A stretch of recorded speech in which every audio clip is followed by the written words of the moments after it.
जून के अंदर स्कूल के अंदर एंटर होते हो ये सोचकर कि यस इस बार 90% पक्का लाना है।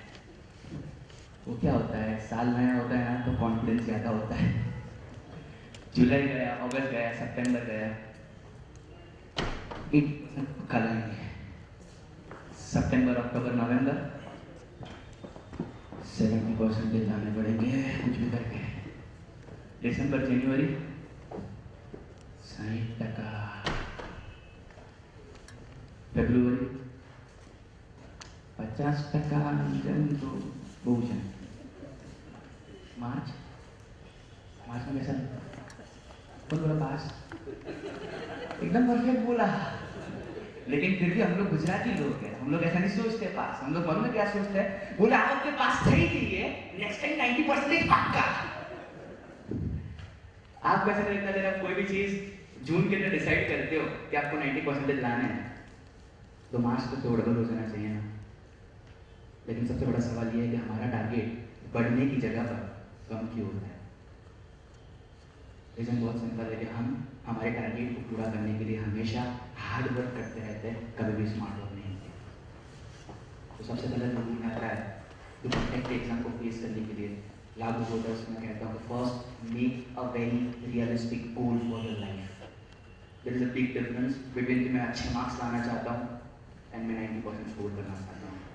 अनलेस एंड अनटिल आपके माइंड के अंदर परफेक्ट गोल नहीं है कि आप क्या पाना चाहते हो, everything is easy. For example cricket का सीजन चल रहा है, लेट्स से हम सभी लोग क्रिकेट ग्राउंड के अंदर हैं और मैं आपको इतना सिंपल बॉल डालने वाला हूँ कि आप चाहो उतना लंबा सिक्स मार सकते हो, राइट। मैंने बॉल डाल दिया और आपका शॉट इतना पावरफुल है कि सिक्स जाती नहीं है, राइट। और आपने शॉट लगा दिया, लेकिन अगर मैं बोलूँ इस क्रिकेट के बीच पर मैंने कोई बाउंड्री लिमिटिंग नहीं रखी है, तो क्या आपके शॉट का कोई वैल्यू होगा? नहीं ना। क्यों? देखो, जिस तरह से क्रिकेट के अंदर बाउंड्री के बिना एक 6 या 4 का कोई वैल्यू नहीं रहता ना, उसी तरह से एक स्टूडेंट की लाइफ में जब तक कोई गोल ना हो उसके सारे एफर्ट्स का भी कोई वैल्यू नहीं होता। It is very as simple as that. तो first thing which you need to do today is कि डिसाइड करो कि यार इस टर्म के अंदर कितने मार्क्स लाने हैं और उस मार्क्स को लाने के लिए कितनी चीजें सबसे पहले छोड़ने के लिए तैयार, right. Because success not always mean कि आप कितना अच्छा करते हो, लेकिन कितनी ऐसी चीजें हैं जो आपकी कहीं ना कहीं आपके रूप में डिस्ट्रैक्शन बनकर खड़ी हुई है, आप उसे इतना नहीं करते, right. So this was first about the realistic goal. Let's talk about the concentration. अभी सब लोग एकदम एक्टिव हो गए, तो तुम लोगों को डेमो दिखा दो अपना रियल कंसंट्रेशन कैसे होता है, राइट। लेट्स से कि घर के प्रेशर के कारण हम लोग पढ़ाई करने के लिए बैठ जाते हैं। अब पढ़ने के लिए बैठे समथिंग लाइक दिस, 5 मिनट हुआ, 10 मिनट हुआ, बहुत फोकस के साथ पढ़ते हैं। वो क्या है, बुक को अच्छा लगना चाहिए ना कि कोई पढ़ रहा है, राइट। 15 मिनट होते ही पता नहीं क्या होता है, बॉडी के अंदर अचानक से वाइब्रेशन शुरू हो जाता है। और जो स्टूडेंट इतने कॉन्सेंट्रेशन के साथ पढ़ता है वो अचानक से कुछ हिलने लगता है और 20 मिनट होता नहीं कि वो जो सीट पर बैठा होता है वो सीट अचानक से हॉट सीट बन जाता है। जानते हो क्यों? बिकॉज 20 मिनट होता नहीं कि उसको खाना याद आता है, 20 मिनट होता नहीं कि उसको पानी याद आता है, 20 मिनट होता नहीं कि उसको याद आता है कि दोस्त को मैसेज करना था। अगर कुछ ना याद आया तो एक एवरग्रीन ऑप्शन है जो 100% याद आता है। जानते हो कौन सा? और ये तो अपना ह्यूमन राइट है, कोई नाम भी नहीं बोल सकता और कोई रुक भी नहीं सकता, राइट। लेकिन देखो दोस्तों, अगर जेन्युइनली कोई भी चीज के अंदर अगर परफेक्टली कंसंट्रेट करना चाहते हो तो 2 चीज करो। फर्स्ट थिंग, जब भी पढ़ाई करने के लिए बैठते हो उससे पहले सिर्फ 2 मिनट डीप ब्रीदिंग करो। Deep breathing in the sense आपको सिर्फ इतना करना है कि आपको 1 मिनट के अंदर सिर्फ 6 सांसें लेनी है। द मोमेंट आप डीप ब्रीदिंग करोगे ना, बॉडी और ज्यादा रिलैक्स हो जाएगा और वो काम हो जाएगा और बहुत फोकस के साथ पढ़ाई करना है। सेकंड थिंग, जब भी पढ़ाई करने के लिए बैठो मेहरबानी करके जो रूम के अंदर पढ़ाई कर रहे हो ना उस रूम के अंदर कोई भी डिस्ट्रैक्शन मटेरियल मत रखो। For example mobile, internet, iPod, any damn thing. Because होता क्या है कि हमको हर 5 मिनट में एक वहम होता है, वो ऐसा होता है कि हर 5 मिनट में अपने अंदर से सब फीलिंग आएगी कि कोई हमें टेक्स्ट करता है। और हम लोग तो इतने हाई लेवल वाले लोग हैं कि अगर किसी के टेक्स्ट का रिप्लाई ना करे तो हमको ऐसा लगता है कि हमारे टेक्स्ट के ना रिप्लाई करने से इंडिया की पूरी इकोनॉमी चेंज हो जाएगी, राइट? देखो, ज्यादातर स्टूडेंट्स एक प्रॉब्लम फेस करते हो, एग्जाम के अंदर चीजों को रिकॉल नहीं कर पाते। वो रिकॉल समहाउ इसीलिए नहीं कर पाते बिकॉज जब वो पढ़ाई करने के लिए बैठते हैं तो डिस्ट्रैक्शन के साथ जब पढ़ाई करते हैं तो चीजें जब अंदर स्टोर होती है तो समहाउ वो डिस्ट्रैक्शन के साथ स्टोर हो जाती है। और इसी वजह से जब एग्जाम के अंदर सेम क्वेश्चन पेपर के अंदर सेम क्वेश्चन आता है जो उसने ऑलरेडी 10 बार पढ़ा हुआ है, अंदर से जवाब आता है वो ये होता है कि यार इसको इतनी बार पढ़ा था फिर भी पता नहीं क्यों आज याद नहीं आया। इसी वजह से एग्जाम के अंदर प्लस और माइनस की साइन का कंफ्यूजन होता है। The reason was very simple कि जब पढ़ाई करने के लिए बैठे थे तब फोकस के साथ पढ़ाई नहीं किया था, डिस्ट्रैक्शन के अंदर पढ़ाई किया था, उसी की वजह से माइंड के अंदर जो लूप बना ना वो भी डिस्ट्रैक्शन वाला लूप था और इसी की वजह से परफेक्टली फोकस नहीं करता। was realistic. सेकंड, कभी भी कंसंट्रेशन करना चाहो ब्रीथिंग पे फोकस करो, डिस्ट्रैक्शन रिमूव करो। Third, nervousness and anxiety. अब एंजाइटी का मतलब ये होता है तो एग्जाम के पहले पेट में कुछ होता है ना, उसे एंजाइटी। अब इसका अगर बेस्ट रिफ्लेक्शन देखना हो ना तो एग्जाम के दिन आसपास के जितने भी मंदिर, देरासर और गुरुद्वारे हैं वहाँ पर जाना, बिकॉज जो स्टूडेंट पूरा साल भगवान का चेहरा तक देखने के लिए नहीं जाता था, अचानक वो दिन वो अंदर से आध्यात्मिक हो जाता है और भगवान के मंदिर में जाकर अंदर सेटिंग शुरू हो जाता है कि भगवान ये एग्जाम संभाल दो, बाकी सब मैं संभाल दूंगा, राइट? देखो गाइस, नर्वसनेस, एंजाइटी वो हर बार होने वाला है, उसका कोई और ऑप्शन नहीं है। बट ये एक चीज जरूर सजेस्ट करूंगा कि दिन में 15 मिनट 2-3 बार मेडिटेशन करना चाहिए। इससे होगा क्या कि नर्वसनेस और एंजाइटी जो है ना बहुत लो लेवल पर है। मोर अगर वो सब चीज करने में अगर आप बोर फील करते हो तो गो ऑन यूट्यूब और गूगल, वहां पर से कुछ अल्फा म्यूजिक डाउनलोड करो। अब म्यूजिक के कुछ अलग अलग टाइप होते हैं, जैसे कि एक इंस्पिरेशन मोटिवेशन म्यूजिक, जैसे आप जैसे सुनते हो ना तो you start doing like this. अच्छा, एक है टोटली सैड सॉन्ग्स जो सब सुनते हो तो 2 मिनट में एकदम उदास हो जाते हो, राइट? एंड एक उसके अंदर से कैटेगरी आता है अल्फा म्यूजिक जो माइंड की फ्रीक्वेंसी बहुत ज्यादा काम रखता है, रिलैक्स रखता है और आपको ज्यादा फोकस के साथ कर रहा है। फोर्थ, एग्जाम मेन चीज। देखो, सबसे बड़ी गलती जो मैक्सिमम स्टूडेंट्स करते हैं ना वो ये होता है कि जब मोमेंट क्वेश्चन पेपर हाथ में आया वो हम लोग क्या करते हैं, बोले कितना नहीं आता। कभी भी ऐसी गलतियां मत करो। सबसे पहले अगर फोकस ही नेगेटिव से स्टार्ट किया है तो एंड भी नेगेटिव होने वाला है, राइट?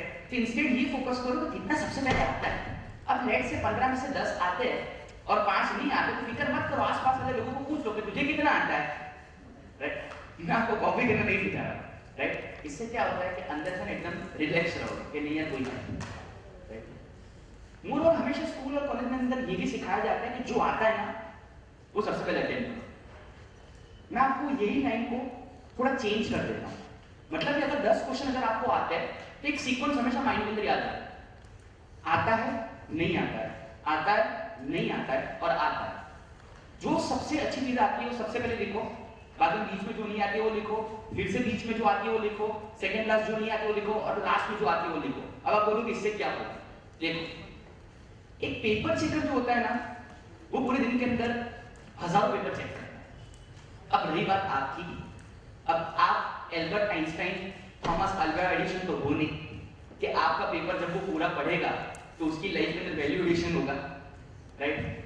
तो लॉजिक बहुत क्लियर कहता है कि कोई भी पेपर चेकर दिन के 4 या 5 आंसर्स परफेक्टली चेक करता है जिससे स्टूडेंट का आईक्यू, उसका पर्सनल पोटेंशियल और उसका कैलिबर जो है उसको पता चल जाता है। और बाकी के क्वेश्चन में सिर्फ ऊपर से ओवरव्यू होता है कि वो कितना लिखा है, क्या लिखा है, किस तरह से लिखा है। थर्ड थिंग इज दैट मैं रिव्यू करता हूँ कि जितने भी स्टूडेंट्स बैठे हैं बाई चांस अगर उनको कोई आंसर्स नहीं आते तो पता नहीं क्या होता है, वो अचानक से अपने आप को साइंटिस्ट समझ जाते हैं और वो आंसर को कुछ ऐसे लिखते हैं कि अगर आंसर खत्म होने के बाद वो खुद भी अगर ट्राई करेगा ना आंसर को पढ़ने का तो वो भी नहीं पढ़ पाएगा, बिकॉज वो लोग ऐसे रिव्यू करते हैं। अगर कुछ इस तरह से लिख दिया ना तो सामने वाले को ऐसा लगेगा कि हमने थीसिस लिखे, लेकिन आपको नहीं पता है सामने वाले को जितना कंफ्यूज करोगे ना उतना प्रॉब्लम आपको ही होगा, right? So do this 4 things. मेरे पास सिर्फ 15 मिनट थे, ऑलरेडी 13 मिनट हो चुके, लास्ट 2 मिनट लूंगा। And last and fifth most powerful point, सबसे पहले लिंग्विस्टिक्स सीखा, उसके बाद में कंसंट्रेशन करने के लिए ब्रीदिंग पर फोकस करने और डिस्ट्रैक्शन को रिमूव करने के लिए सीखा। एंजाइटी ना हो उसके लिए मेडिटेशन, और ये प्लान किया कि आप म्यूजिक करेंगे। एग्जाम के लिए मैंने आपको 2-3 टिप्स दिया। Fifth and the most powerful thing, exam के लिए हमेशा एक्साइटेड रहो। गलत वर्ड नहीं सुना है, राइट वर्ड सुना है, एक्साइटेड रहो। देखो एक बात तो बहुत श्योर है, तुम लोग रोते रोते एग्जाम दोगे कि हंसते हंसते एग्जाम दोगे? एग्जाम तो कब तक देना पड़ने वाला है ना, राइट?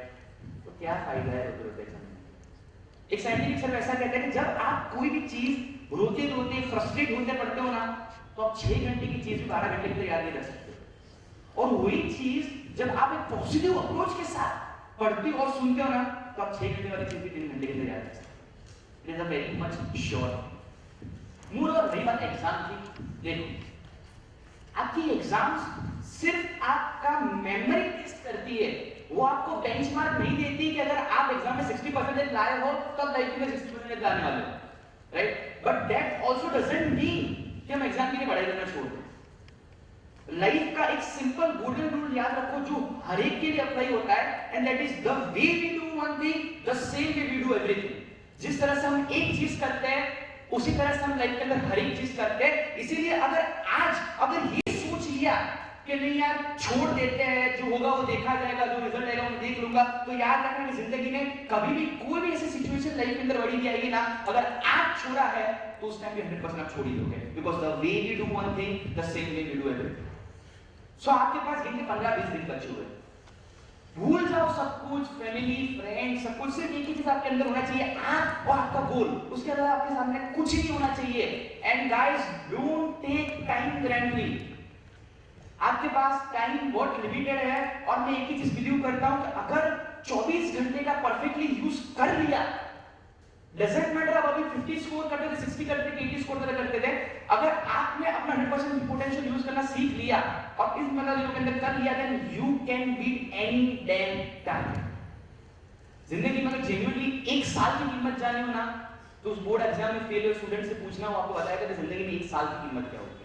जिंदगी में अगर 1 महीने की कीमत जानना चाहते हो तो उस माँ से पूछो जिसका बच्चा इस दुनिया में 1 महीने जल्दी आ गया है। जिंदगी में अगर 1 वीक की इंपॉर्टेंस जानना चाहते हो तो उस न्यूज़ली वीकली एडिटर से पूछो, आपको बताएगा कि जिंदगी में 1 वीक का इंपॉर्टेंस क्या होता है। जिंदगी में अगर 1 दिन की इंपॉर्टेंस जानना चाहते हो तो रास्ते में चल वो काम करने वाले उस मजदूर से पूछो, वो आपको बताएगा कि जिंदगी में 1 दिन का इंपॉर्टेंस क्या होता है। बिकॉज कहीं ना कहीं आज तो उसने मेहनत नहीं किया तो रात को शायद उसके जो भी बच्चे हैं ना वो भूखे मर जाएंगे। जिंदगी में अगर 1 घंटे की इंपॉर्टेंस जानना चाहते हो तो उस यंग कपल से पूछो, आपको बताएगा कि जिंदगी में 1 घंटे की इंपॉर्टेंस क्या होती है। जिंदगी में अगर 1 मिनट की इंपॉर्टेंस जानना चाहते हो तो उस रेलवे स्टेशन पर दौड़ते उस इंसान से पूछो कि वो सिर्फ 1 मिनट लेट है और उसकी आंखों के सामने से उसका ट्रेन जा रहा है। जिंदगी में अगर 1 सेकंड की इंपॉर्टेंस जानना चाहते हो तो उस सोल्जर से पूछो कि वो 1 सेकंड के लिए ऐसे टर्न हुआ और इधर से पूरा बुलेट पास हो गया। जिंदगी में अगर 1 माइक्रो सेकंड की कीमत जानना चाहते हो तो उस ओलंपिक एथलीट से पूछो जो 4 साल मेहनत करता है सिर्फ 1 माइक्रो सेकंड को बीट करने के लिए। आपके पास तो 15 दिन है। लेट्स से कोई भी